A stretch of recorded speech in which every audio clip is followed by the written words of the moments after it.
Welcome back. Bottom of the third inning. Again, we are terribly sorry about the complications. I mean, We are going rounds. It's like a boxing match right now with this internet. We're going rounds with the internet here in Elmira trying to get this stream up. We're pushing for you guys. I really like that analogy, actually. Yeah, that's really what it is. We're in a battle. You know, the internet has won so far. It's won in the first 3 rounds, but we're not giving up. We're ready up here in the booth. Jaden Sherwood ready down on the mound as he's back for a third inning of work. TJ Gramesti lined a single into left field to open up this inning. So there is a ball outside to Anthony Manganiello. Manganiello also had a base knock his first time up. It was the middle of the order who did damage. Back in the first inning, trying to replicate that here in the third, as that one is outside. Ball 2 from Sherwood. I like Manganiello's stance. You know, there's a few things I'm a sucker for in baseball. You know, great last names and great stances. He's got a great lefty stance. Looks like 2-0 pitch on the way. That one, line drive into center field. Looks like he was ready to hit as he smacks it into center field. Throwing back is Brian Fry. Ooh. They almost backdoored Gramesti down at second base. He got back in time. great piece of hitting by Manganiello to shoot that ball right back into center field. And it, you know, like we talked about earlier, the outfield field itself has patches, and it looked like it caught one of those patches. Fry did a great job of reacting to the awkward bounce, and you know, that was a bang play at second. Good job by Content for being heads up and placing the tag, even though it was called safe. As we have, I believe, a pitching change. Skip Martinez is out to the mound to talk things over. Not just talk things over, you are indeed right, Luca. A pitching change on the way. Jaden Sherwood tosses 2 innings. The runners on first and second, his responsibility. Into the game now, it will be the Week 1 PGCBL Pitcher of the Week in the West Division. That's right. Luke Rising. That is right. We'll have more on Rising when we return. We'll let him stretch that arm up, throw a few warm-up pitches. We'll be back in just a few moments.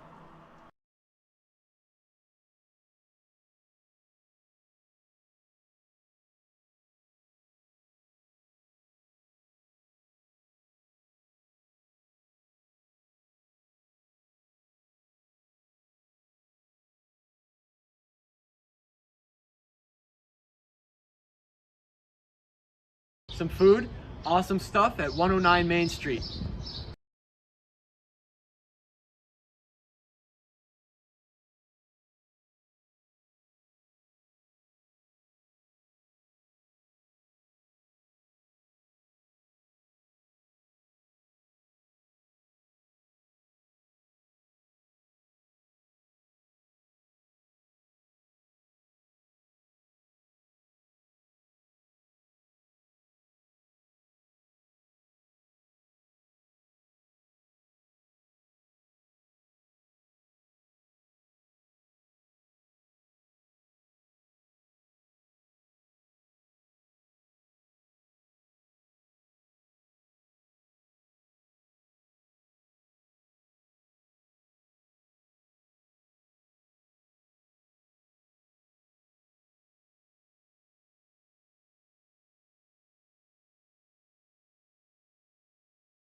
We return now, and we'll give you a little more on Luke Rising. We already mentioned the Pitcher of the Week for Week 1 in the West Division.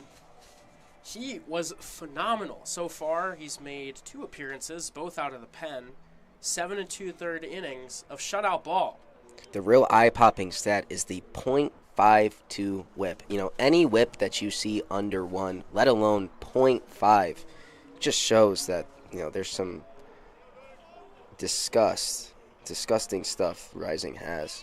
And he pumps strikes into the zone. He's walked just 1 guy over 7 2/3 innings. First batter replaces Brendan Hammer, who squares around to bunt and gets it down. And that is a perfect bunt there from Hammer to load the bases. Couldn't have said it better myself. Honestly, just a great bunt by Hammer. You know, Smart play by the Pios. New pitcher in the game. He's just trying to throw over a strike, really, Rising. Trying to get warmed up, basically. Hammer drops in the bunt. Kind of surprises the whole Muckdogs defense. And nobody out. And even if that bunt didn't work for a base hit, showed it relatively late, so I'll assume that that was the attempt at a bunt for a hit. Still works great as a sac bunt. Rising fires that one in for strike one on Shane Starr. Starr fouled out to Jackson Inman to end the first inning. That was his last time to the dish. Starr has a real opportunity to blow this game open for the Pios. And in a 7-inning game, as that one tapped to the mound, Rising is going to field. He's got no play anywhere. That one essentially works in effect as a swinging bunt. It's a ribby single for Shane Starr, and the Muckdogs trail now 2-1. Yeah, so that's a frustrating start to the game if you're Rising. You come into the game, you try to throw a first pitch strike just to get yourself warmed up. A bunt base hit, right? Great job by Hammer. Then the next batter comes up. Someone's going to hit a 100-mile-an-hour scorched line drive right to somebody, and things will even out. That's just how baseball works. That is baseball. Aiden Grabowski looks to keep the good times rolling for the Pioneers, who already have 8 hits as he taps that one back to the mound. Rising is going to come home, get the out. The throw to first is in time.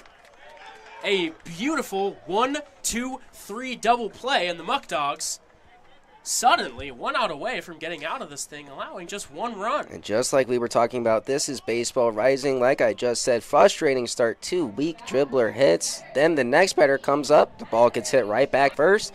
And now there's 2 outs, and now there's a real opportunity to get out of this inning with, there was, bases loaded with nobody out. And Rising can really just give up 1 run, which is a win if you're the Muckdogs. A huge win, especially in a 7-inning game like today. You don't want to fall behind too much too early. Exactly. It's a Rising good point. Continues to do what he does, pumps in a strike to Henry Jackson, who came out to the bat. Last inning, grounded out to shortstop. That was against Jaden Sherwood. Elmira local as well. A 1 on the way. Foul, third base side. Count 0-2 on the right-handed hitter.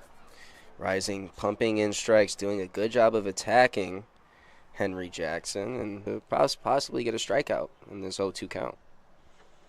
0-2, 2 out, runners on second and third. The pitch. That one fouled Whoa. back. Hit to our press box. Yeah, I think the first game we announced we had a ball kind of come close, and there might have been a flinch from one of the announcers up here. I won't name who it was. I can tell you it wasn't me. It was not me. So I guess that means it was me. Almost a similar play right there. 0-2 on the way from Rising. Breaking ball outside. Tried to get Jackson to bite. He would not fish. Like you just said, Rising going for the strikeout with that pitch. Trying to get him to flail at it. Jackson does a good job of keeping his head in there and leaving it alone. Gives himself another chance here in the 1-2 count. It'll be a 1-2 now. The pitch on its way. Popped. First base side foul. Espinal out of the way. Didn't really have a chance there. Honestly, great effort by Espinal. Not a crazy play at all. Just another foul ball, but you can tell Espinal was trying to dig for it, and that's a player that you like to see. Even in a foul ball that isn't obtainable, but you're still going to hustle to try to get to it. 1 ball, 2 strikes. That one, fly ball, high in the sky to left field. Under it, and making the catch is Horton to retire the side. So the Muckdogs give up 4 base hits to start off the inning, but allow just 1 run. They do an excellent job getting out of further damage with Luke Rising on the bump. And after 3 innings of play, the Pioneers lead 2-1.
Back for the 4th inning, the second period of 3 innings, if you want to say. That's not a baseball term, but we'll make it one today because a little unorthodox 7-inning doubleheader action. And Braden Horton, he's 3 for 4 on the young season, had a base hit back in the first. He digs into the box. Owen Hoyt still on the bump. Horton takes that one outside. Count 1-0 on the left-handed hitting left fielder. You know, it makes sense, man. Horton just looks aggressive in that box, ready to hit, ready to rip one. He was ready there. Bit early as he fouled that one off. Count 1-1. You know, I don't know if we have the graphic up today. It's been a kind of a crazy start, but we do have a graphic for when Horton does hit his home runs this year. We are ready to show that one off for you guys. As Horton pops that way up on the infield. Calling for it is the third baseman. He makes the play. Hammer taking charge and recording the first out here of the 4th inning. That was an interesting call out from Hammer, running all the way from the third base side to kind of take the ball, honestly, from the Elmira catcher. As they had a little funny exchange back and forth, like, hey, man, that was my ball, but Hammer making the play nonetheless as the Pioneers get their first out of the inning, and Hoyt is looking strong. Hoyt has retired now 5 straight batters. Justin Espinal looking to break that up. He shoots one foul down the left field line. Going back to that play, you know, maybe Hammer felt he had better perspective, but, you know, that's a sign of good team chemistry. He might be 1-3 in the early going, but it's early. It seems like the Pios know that. Some nice fun being had on the baseball diamond. That's what it's all about. Yeah, especially when you have returners on your team, and obviously being the back-to-back West Division champions, a lot of success with these players, so confidence is still there, of course. 1-1 pitch is outside from Hoyt. Espinal goes ahead 2-1. We've said it previously. Hoyt has done a great job throwing strikes. He's walked just one batter. No hit by pitches, but now he sits behind Espinal. 3 balls and 1 strike. Yep, like you just touched on, Hoyt hasn't been in this spot for most of this game. See how he attacks the hitter now. 3-1 on its way. Espinal up there hacking, fouls it back, and the count runs full. I would love to see Espinal get on right here and kind of start a little bit of a rally, not let this inning just fly by for Hoyt. 3-2 pitch. Swing and a miss. Hoyt keeps rolling. He's through 3 2/3 innings now. He's retired 6 straight Muckdog batters. Some trolling on the soundboard. A lot of trolling today on the soundboard, if bit. I'm being honest. They're really, you know, maybe they got a sense of bad taste in their mouth after that ball game a few weeks ago. Jackson Inman takes a breaking ball outside to open up this AB. As the young kids would as the young kids would say, I should say, just spamming emotes is what it seems to be. That's a way to put it, as the 1-0 pitch in the dirt. Inman leaves and goes ahead 2-0. You could almost say the soundboard guy is trying to aura farm. That could be maybe a clip farm. I'm sorry if we're losing any of you at home. You know, if you can tell, we're just interns up here in the booth. We're trying to do our best. We hope it sounds professional up here. But, you know, we gotta bring in some of the world these days as Jackson Inman takes that one up and away. The count is 3-0 on the third baseman. And, you know, Nikita does a great job of keeping it professional and keeping it real. 3-0. Clips the outside. And I guess I would say, you know, being the color commentator, I'm allowed to be a little interesting with the commentary that I provide for this broadcast. Always good to have it back and forth as Inman smacks that one to second base. It's fielded in time. The throw is, and that is the end of the top of the 4th inning. Nice play there for Jacob Monis. Owen Hoyt is rolling. He's through 4 innings of work. 3.5 innings of play are done. We're halfway through this shortened 7-inning doubleheader contest. The Pioneers' lead is 2-1.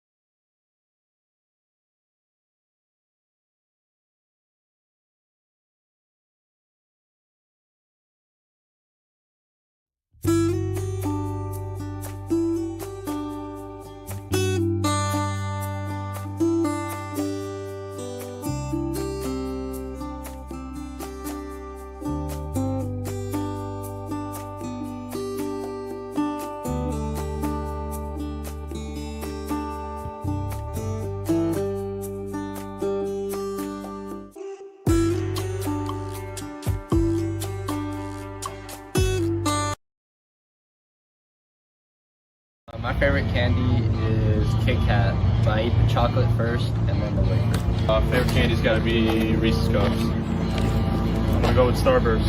My favorite candy is the Nerds Clusters. My favorite candy, Sour Skittles. Back for the bottom of the fourth inning. Luke Rising still on the mound after doing a tremendous job working out of trouble in the third inning. First man he'll face is Kosei Ogura. And that really shows the trust that Skip and Grant, the pitching coach, have in Rising, bringing him into a game with, no outs and runners covering all bases.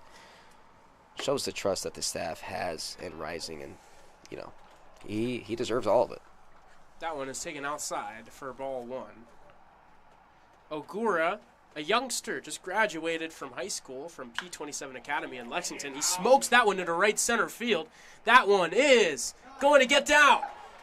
Ogura is into second base. He'll round that and go for three. Castrotaro can't field it cleanly on the cutoff, and he is in. A leadoff triple from Kosei Ogura, and the Pioneers are in business to add some insurance. Great swing by Ogura, puts it in to right center field. Vesco, both Vesco and Fry trying to make a break on the ball. Really, not really much of a chance for either. And Ogura, great job base running. Was thinking three pretty much the whole time, and that made him able to get into third base for a triple. The infield now moves in because of his savvy base running, as Jacob Moniz digs into the box, and he takes ball one. All Moniz needs to do now is put a ball into decent depth in the outfield. Honestly, could be pretty shallow. You just saw Ogura's speed. Check swing. They're going to appeal, ask if he went. He did.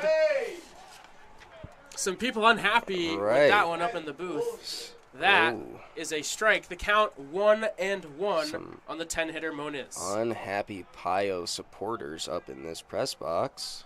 Probably some unhappy ones down in the field. 1-1 breaking ball. Fouled away. First base side. The count 1-2 on the second baseman. Very big at bat for Rising here. Would love a strikeout here. No contact would be great for the Muckdogs pitcher. Especially in this situation. Runner on third with no out, infield in. Strikeout would be perfect. And that one flared into right field over the drawn-in infield. It's a ribby single for Moniz. And the Pioneers strike, as you can hear with that loud siren. They are up 3-1 now in the bottom of the fourth inning. Great piece of hitting from Ogura to start the inning, and Moniz to drive him in. And the Pios are building momentum against Rising. Have a real opportunity to pour some more runs on here as the momentum is with them. And a runner on with no out. Looking to keep that momentum, it's Benjamin Rohde. Rohde drew a walk last time up. He takes that one outside to jump ahead 1-0.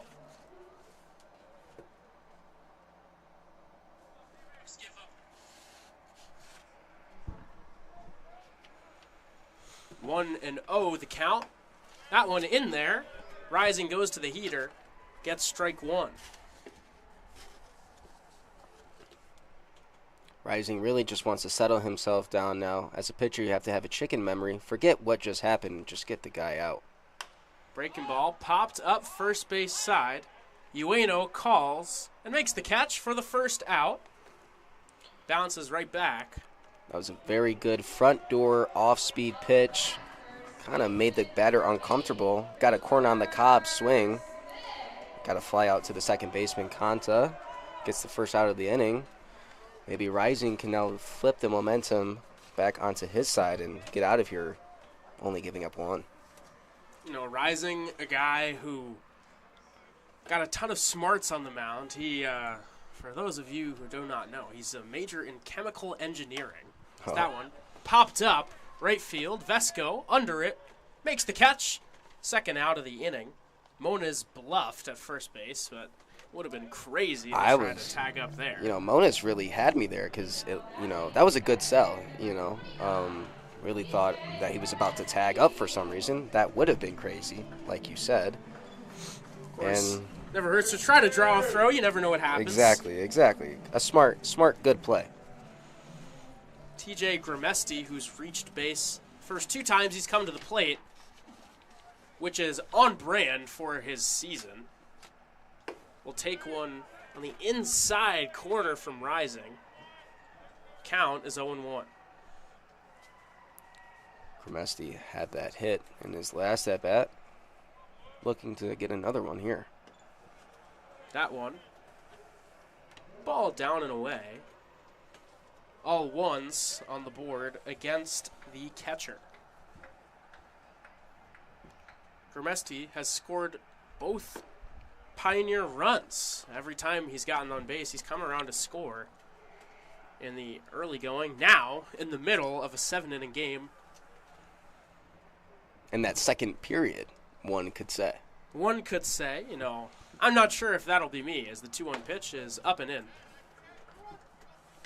Count 3-1. And if you're Rising here, you do not want to walk Grimesti. You do not want this inning to prolong any longer than it already has. He wants to see a strike here. 3-1 pitch on the way. That one low for ball 4. Grimesti reaches base for the 3rd time today. Pioneers still threatening. Here in the bottom of the 4th inning, as Anthony Manganiello, who's already 2 for 2, comes to the plate for the 3rd time. Manganiello had that great shot in their center field to really start the offense for the Pios. The Pios here today plan to try to set the tone and send a message. The Muckdogs sent one of their own when they dominated Elmira back on May 31st in their home opener. But they're trying to rewrite the script, let them know that, hey, just because we had one bad game doesn't mean that we're not the back-to-back West Division champs. Rising, home with the 0-1 pitch. That one outside. Count is 1-1. I like the play from Romick there, trying to frame that pitch and get it on the outside corner. The last pitch was very similar location. Didn't get the call there, as the count is now 1-1.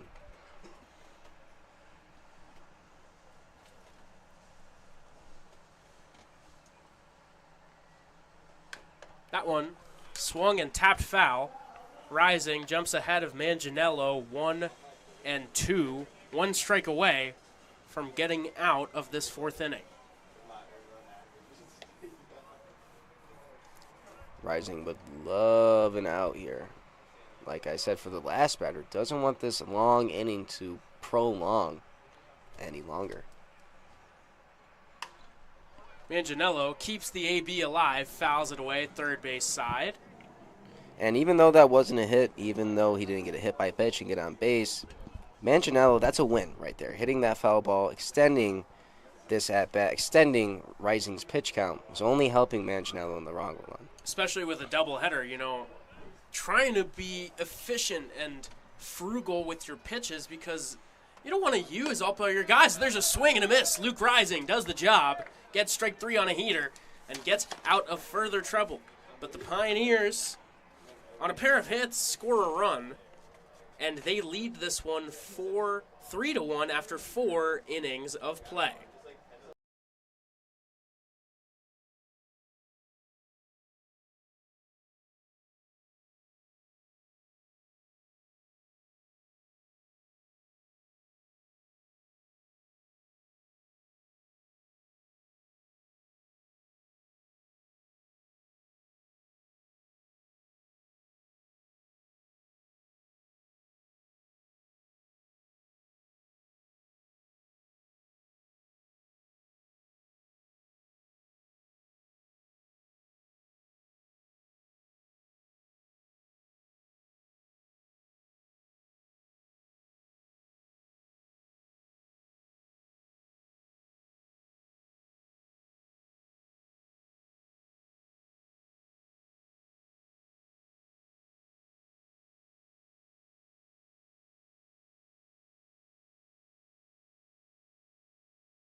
We're back now for the top of the 5th inning as Cooper Romick digs in for his second AB. He smoked a double last time up. Pops that one up on the infield. Shortstop and second base converging. Catch is made by Moniz for the first out of the 5th inning.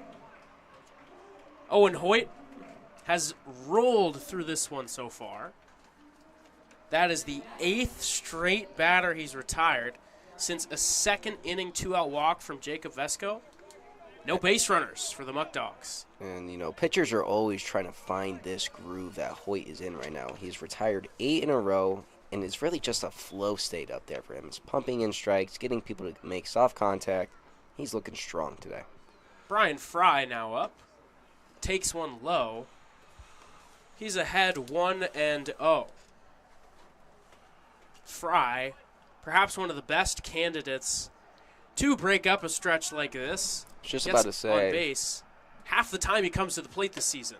Takes that one upstairs. Goes ahead 2-0. Yep, and he knows the plan. He's up there. He's being patient. He's up 2-0 in this count. You know, whether he sees a ball 4 or now he's in a good position to see a good pitch to hit, Fry's done a good job. Fly ball, left field, charging back after it and making the catch as he rolls onto the warning track is Starr. Fry struck it well. Nothing to show for it besides the second out of the top of the 5th inning. Really good play by Starr in left field to track that ball and to grab it, as Hoyt has now retired 9 in a row and is already 2 outs in this inning. Is flying through this Muckdogs lineup. As 9 in a row have been retired, the last man to reach base, of course, will come to the plate. That is Jacob Vesco. Vesco takes that one outside for ball 1.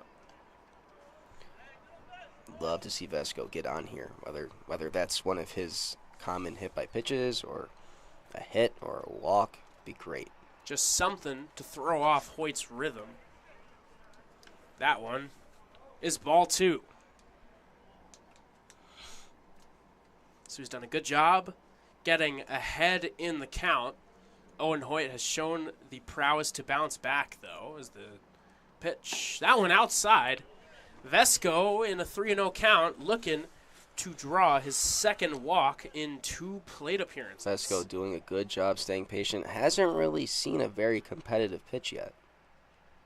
That one, once again, not really competitive. Vesco takes a ball 4 outside. He breaks up the streak of 9 straight Muckdogs retired. And a man is on first base as the tying run, Braden Reyna, comes to the plate. And sometimes that's all you need to do as the batter. You know, you have a guy up there dominating, but you go up there and you stay within yourself. You stay patient. You're not looking to just break up the 9 in a row streak. You're just looking to get on base, and that's a great job by Vesco there. And now he's on first base, and Reyna flies that one into center field. That's going to dunk in for a base knock. Vesco advances to second base. And now 2 straight runners reach the board after Owen Hoyt seemed like he was strolling through the 5th inning. The Muckdogs threatening the tying run now on first base. And that's how fast the game of baseball flips. You know, Hoyt starts this inning off, again, just rolling through the lineup. 2 really quick outs, but then he can't throw a strike. Vesco gets on base.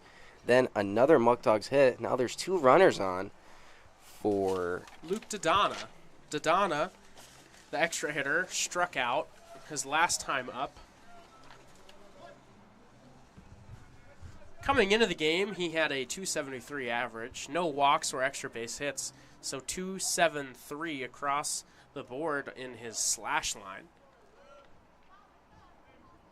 A little bit of action at second. No dice, as there's a swing and a miss from Dodonna. The count 0-1. Really big spot here for Dodonna. Has an opportunity to either keep this inning alive or possibly drive in a run with a hit. 0-1 on the way. Fouled away, first base side. Hoyt quickly ahead, 0-2. Really just doing what he's been doing all day. Pumping in strikes, putting these hitters in very pressured counts, putting the pressure on the batter. The difference between 0-2 and even 1-1 is insane. As the 0-2 pitch, check swing, they say he went. Owen Hoyt gives up a pair of base runners with 2 outs, but does his job, gets out. After 4.5 innings of play, the Muckdogs trail 3-1 as they leave 2 base runners stranded.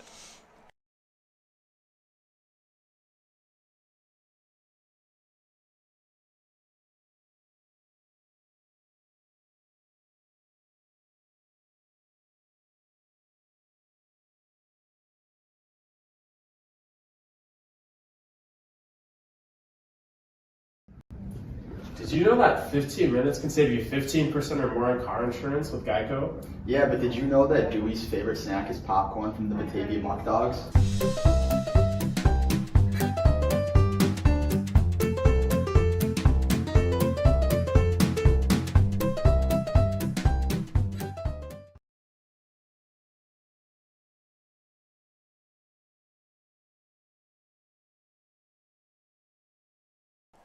Fans, the Muckdogs, after this twin bill on the road, come back home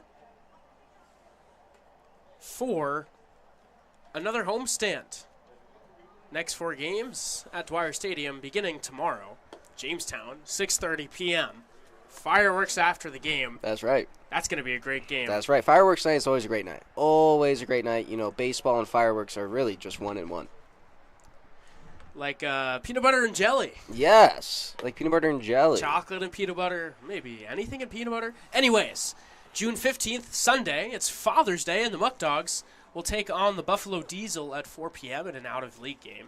You can get free Tiny Piney Thunder Sticks to make some noise if you attend that one. Then, after a day off on Monday, Tuesday, June 17th, the Muckdogs host the Auburn Double Days for the first time this season on Guaranteed Win Night. And big one, Wednesday, June 18th versus the Newark Pilots. It is Weenie Wednesday. That is right, Nikita. That, I believe, is Dollar Hot Dog Day. It sure is. That, you know, fans, if you're listening, and I mean, if you were to come to any game, I don't know how others feel about hot dogs. I love hot dogs. And Dollar Hot Dog Day is probably one of the greatest traditions we have in the sport of baseball. I mean, $1 for a hot dog? $1 in today's economy? I mean, come on. Can't get any better than that. I've heard some rumblings about a weenie dog race. I can't speak too much on that. Nothing confirmed. Just some rumors I've been hearing around the office. A new pitcher is on the mound for the Muckdogs as we head to the bottom of the 5th inning. It is Irwin's Branch. Branch will face Brendan Hammer, Shane Starr, and Aiden Grabowski here in the bottom of the 5th. First pitch is upstairs. Goes with the heater. And it's ball 1. Hammer, last time he was up, had that strong, bunt that really started, I would say, the rally for the Pioneers. Last time they were hitting. Ground ball, second base. Ueno fields. Throws to first base in time. Branch retires the first man he sees. There is 1 down now in the bottom of the 5th inning. And you can really just see the velo from up here with Irwin's Branch. Every time he's on the mound, it's always a great watch. Very entertaining pitcher to watch. As, velo and throwing the ball hard is just more entertaining. Just a guy who pumps gas. He's on for his 3rd appearance of the season. He's tossed 1.2 innings. That one grounded again to Ueno. He fields, throws. That one pulled Espinal off the bag, but the runner took a few steps towards second base, and because of that, an out is still recorded. Heads up play by Justin Espinal. Not your average ground out from second baseman to first base, but the Muckdogs will take it. Goes the same. Maybe it doesn't go the same into the book, but still another out on the board for Irwin's Branch and the Muckdogs as he's working through this lineup, trying to make this a quick inning and get the Muckdogs lineup back out there. So an interesting second out, but again, result the same. 2 outs, nobody on for Aiden Grabowski as Branch fires in a heater, that one. Yeah, he looks strong. He looks confident up there. He looks like, whatever pitch I'm about to throw, you can't hit. When he can fire pitches into the zone, this is tough to hit. Goes to a breaking ball almost. It's tough for F to see high and low. So maybe that one a bit up. Definitely was over the plate, so not about the horizontal aspect. Breaking ball definitely broke back over the plate. Nonetheless, it is 1-1. 1-1 on the way from Branch. Fastball. Grabowski. Tick early on it. Fouls it away. Third base. Outside the bag. The count is 1-2. Irwin's Branch, one pitch away from a 1-2-3. Bottom of the fifth inning.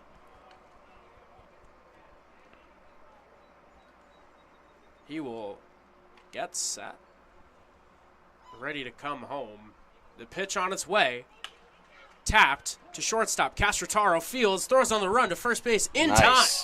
One shortstop grounds out to another as Tyler Castrotaro shows off his great glove, something he's done all year, and retires the side. Irwin's Branch comes in, shoves, pitches a 1-2-3 inning, holds the lead to 2 as the Pioneers lead 3-1 as we head to the 6th inning. Just 2 more frames in Game 1 of today's doubleheader. That is correct.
Back for the 6th inning on the mound, it's Owen Hoyt.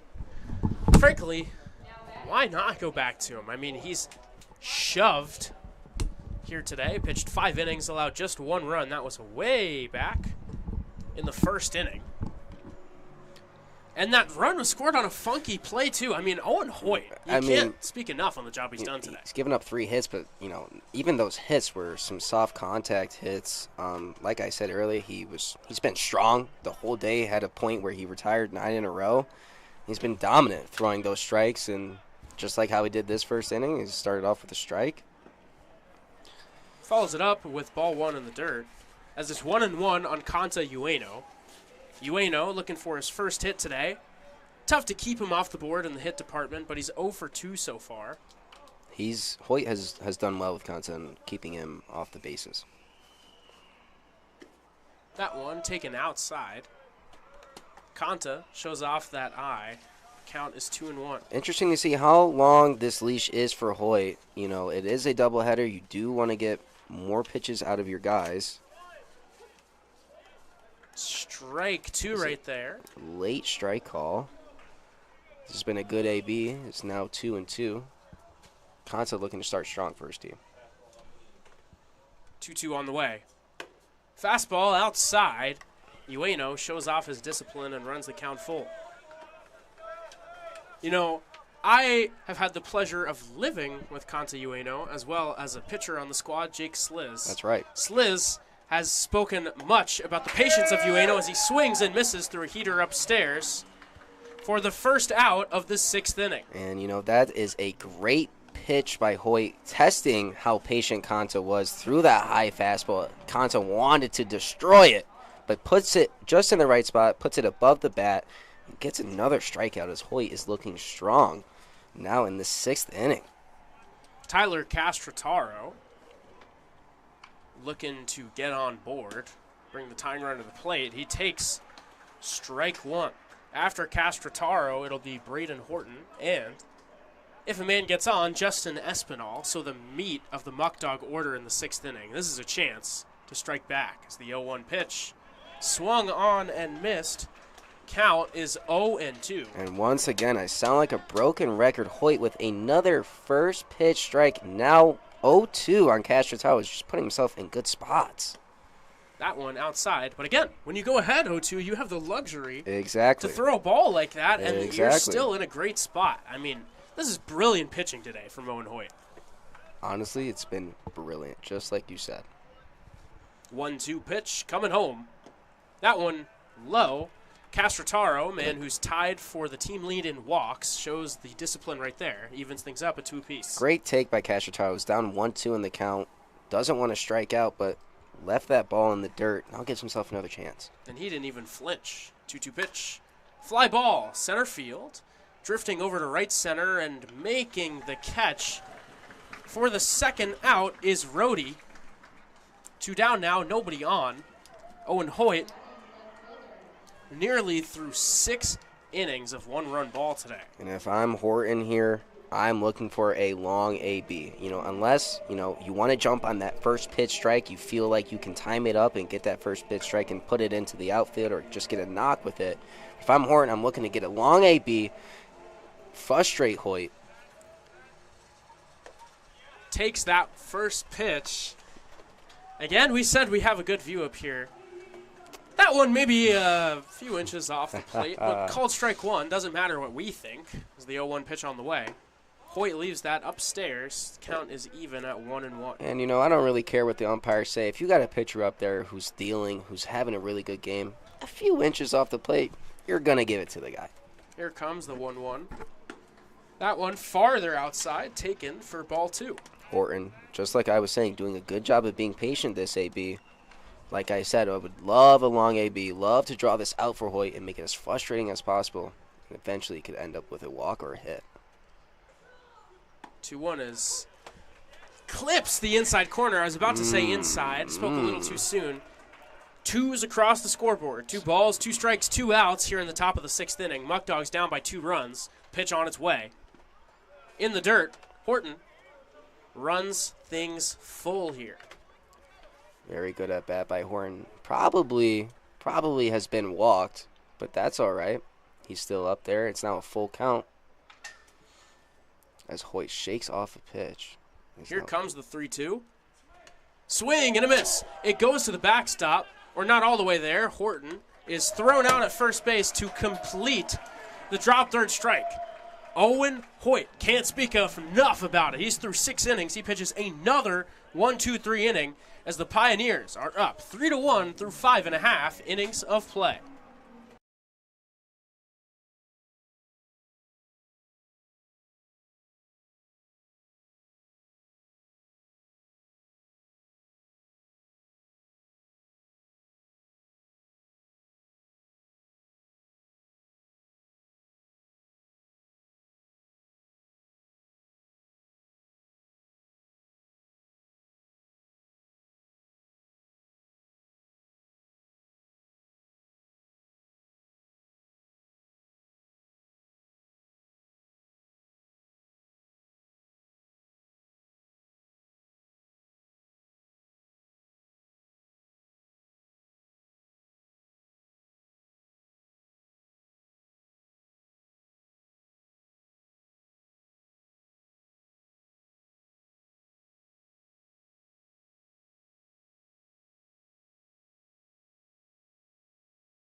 Irwin's Branch still on the mound as we return for the bottom of the 6th inning.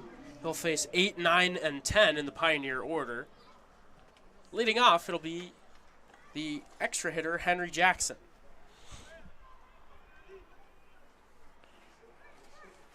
Branch looking to continue his strong outing from the last inning. First pitch is popped up, shallow left field. Catch is made by a sliding Braden Horton as a blade of grass flies up. First out of the inning recorded on one pitch. Horton making that play look easy in left field. Not only did he have to come in on that very shallow hit ball, but he had to deal with the terrain, the rough terrain out in left field as well. Makes a really good sliding play. Gets the first out for the Muckdogs as Irwin Branch is looking to fly through this lineup like he did last inning. Get his dogs a chance to tie this game up. First pitch to Kosei Ogura is a breaking ball. Beautiful pitch on the inside corner for strike one. Ogura hit a triple back in the fourth inning, came around to score on a ribby single for Monas. Bottom of the order. Added a huge insurance run. Something you guys can't notice on stream, but Ogura has the Air Jordan cleats. Look very clean with the Pioneers red jerseys today. Fits perfectly. Really a nice look. Look good, play good. Ogura has played very well today. He's got 2 hits. As there's his 3rd hit of the day. Kosei Ogura from the 9 spot is having a day. As the Pioneers record their first base hit against Branch and have a man on with 1 away. Look good, feel good is a very true statement. Like you just said, Ogura with his 3rd hit of the day. 3 very solid hits as well.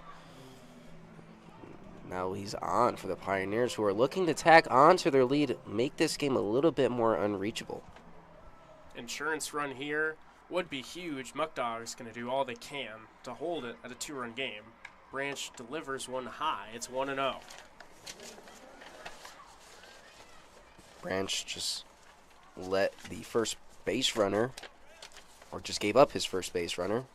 Got to shake it off and continue to attack. The 1-0 offering on its way. Fastball clips the outside part of the plate. That was an awesome 2-seam on the outside corner. Great pitch to get back into this AB. Now it is 1-1. The stuff from Branch. Excellent as he checks over on Ogura at first. He dives back in well in time. The Pioneers have just 3 runs today, but they've really hit the ball well. They've got 11 hits. They've just failed to get that big hit. They've had a few jams that the Muckdogs have tiptoed out of. It's the 1-1 pitch. Breaking ball, swing and a miss.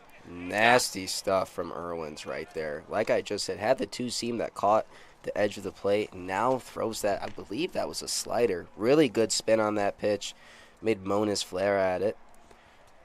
Now he's put himself in a position to get a strikeout or even induce some soft contact for a double play. Gets ready. He kicks and fires. Ogura is off on the pitch. The throw down to second base is not in time. Nice slide to the outside part of the bag from Ogura. The pitch was ruled a ball, so the count is even at 2s. A man is at second base now with 1 away for number 22, Jacob Monas. Like you just said, a really good slide on the outside part of the bag. That's another underrated skill, especially for people who, get on base and who love to run. Really good job by Ogura there to maneuver around the tag. 2-2 on the way. Hit off the end of the bat, fouled. Not the ace swing, but a good defensive hack to stay alive. It's a skill. It sure is. It's very important. I've talked about it a lot on the previous broadcasts. But great hitters don't just get made from their ace swings. It's all the swings they make that contribute to success at the plate. That's correct. Branch looks back to second. Now he'll come home with the 2-2. Check swing, breaking ball well out of the zone. He almost got Monas to bite, but he thought better. Took it. The count is 3-2.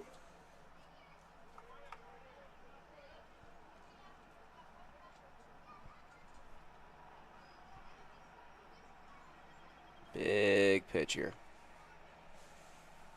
Swing and a miss. Woo! Branch goes to the fastball up and in and gets strike 3. 2 away now here in the bottom of the 6th inning. That might have been the fastest pitch I've seen all year. And there's some guys who can throw heat on this team. Yes, that was Pablo Sainz, Walker Glacier, 2 guys who can touch 90 miles per hour. Unfortunately, no radar gun up here on the scoreboard, but some gas. Right You there. don't need to have a radar gun to know that that had some mustard on it. A great pitch by Branch to strike out the previous batter, and now able to really get out of this inning with it out. Benjamin Rohde trying to drive in that run from second. Breaking ball over his head. He ducks out of the way and takes ball one. Breaking ball did not break as much as Branch would have liked. Almost hit the Elmira batter, Mr. Benjamin Rohde.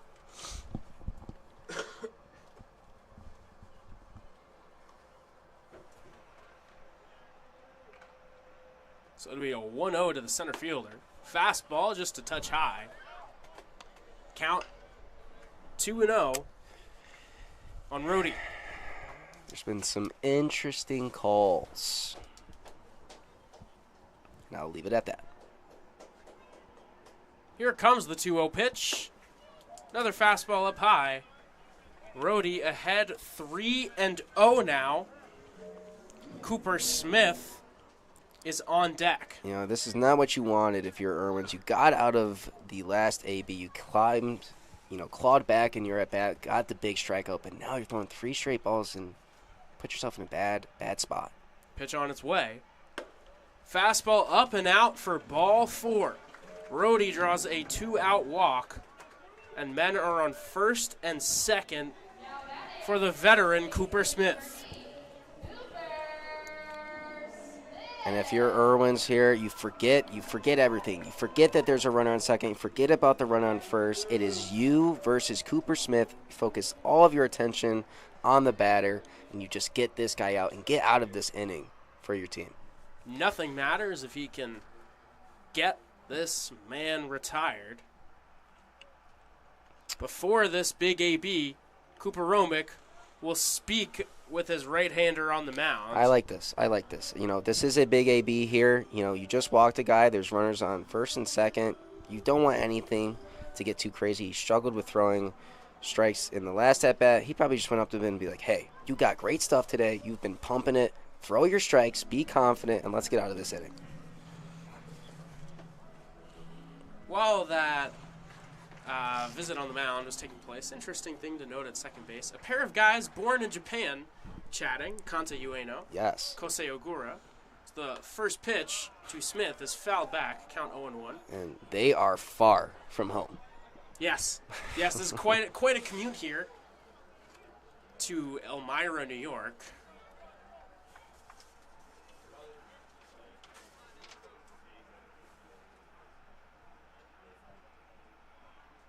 One pitch on its way. That one low, blocked by Romick.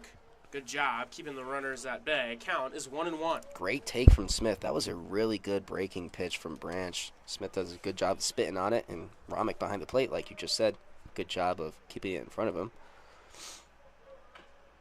As we have a very, very big pitch here. 1-1. This is where the at-bat flips. You can either go 2-1 or 1-2. Or a ball in play. It goes 2-1 as the ball gets by. Romick goes to the backstop. The runners advance as the count advances to 2-1 now on Cooper Smith. So a base hit would extend the Pioneer lead to 4 runs, which, with just 1 inning, I don't want to call it a death sentence, but that's a tough hill to climb out of, so Irwin's Branch has his work cut out for him. But here's the thing, and like I just said when runners were on first and second, yes, it looks worse. There's runners on second and third now. Maybe there's more stress, but really it's the same thing if you're Irwin's, man. You just focus on Cooper. It is you as a 1v1. Cooper Smith versus Irwin's Branch. You get this guy out. None of the runners matter. Nothing matters. Focusing on the batter. He's behind 2-1. Pitch on its way.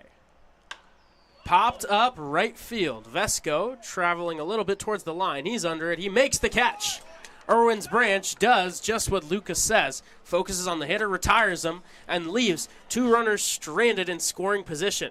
The Muckdogs, in Game 1 of this 7-inning doubleheader, will have one last chance to knot this thing up or take the lead when we return. They trail 3-1 after 6 innings of play.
Who's up to bat?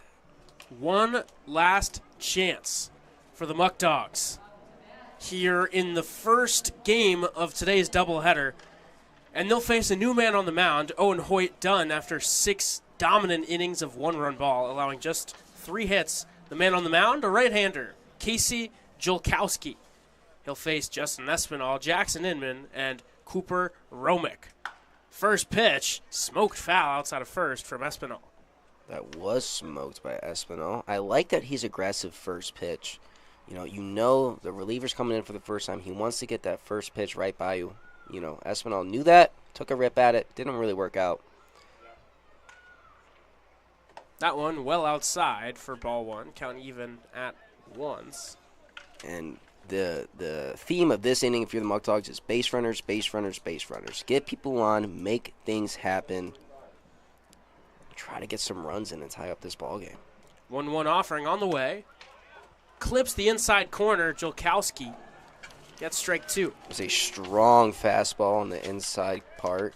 Great pitch to sneak a strike in. Now it is 1-2. The 1-2 pitch to the switch hitting Espinal. Grounded. First base, Smith fields it off balance. He'll run to the bag and step on the base in time. Julkowski went over to cover. Smith said, "I'll do it myself." Stepped on well in time. One first baseman grounds out to another for the first out of the 7th inning. Good play by Smith to really take care of that play by himself. Sand seems a little slippery out there as both Julkowski and Smith losing their footing, but did a good job nonetheless in getting that first out. The Muckdogs desperately trying to secure a base runner. They've had trouble with that so far today. First pitch to Inman is popped up. Will it stay in? Chasing after it is the catcher. He won't make the play as it goes into the stands. Nice effort from Grimesti. But no dice as that one makes things an 0-1 count. Seemed like it was very close to hitting a fan as well. Heard a little shout in the stands. Hope everyone's all right. Somebody's got a souvenir. Interesting attack from the Muckdogs hitters this inning as both players first pitch swinging. With just 3 hits on the day, looking to get a heater in the zone. Julkowski takes something off of that one. Inman out in front, swings and misses, and falls behind 0-2. Julkowski looking strong on the mound, looking to put the Muckdogs away. 0-2 pitch on its way. Swing and a miss. Julkowski takes something off of it once again. Gets Inman to wave through.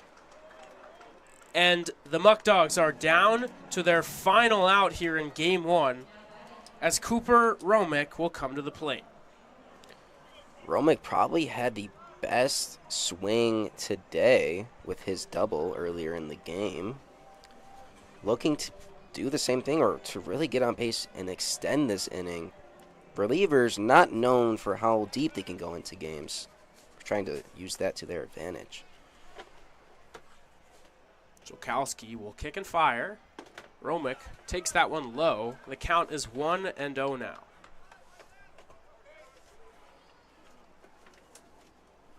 If Romick gets on, it's Brian Fry and then Jacob Vesco in the hole. Check swing, called strike 1 on the inside corner. Evens things up at 1-1 on the catcher Romick. If Romick can get on, he's got 2 guys behind him that also love to get on base. This is a big AB, obviously, as if he were to get out of this game. 1-1 pitch on its way. Called strike 2. Beautiful pitch there from Julkowski. And the Pios are 1 out away, 1 strike away from securing a victory here in Game 1 of this doubleheader. Great front door slider from Julkowski to sneak that strike in there. Julkowski will kick and fire. The 1-2 pitch. A good leave on a slider away. Romick wanted no part of it. Evens the count at 2-2. Romick doing a good job staying alive.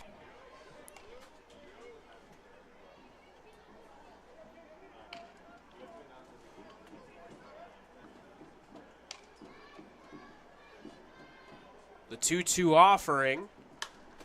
Smacked into left field.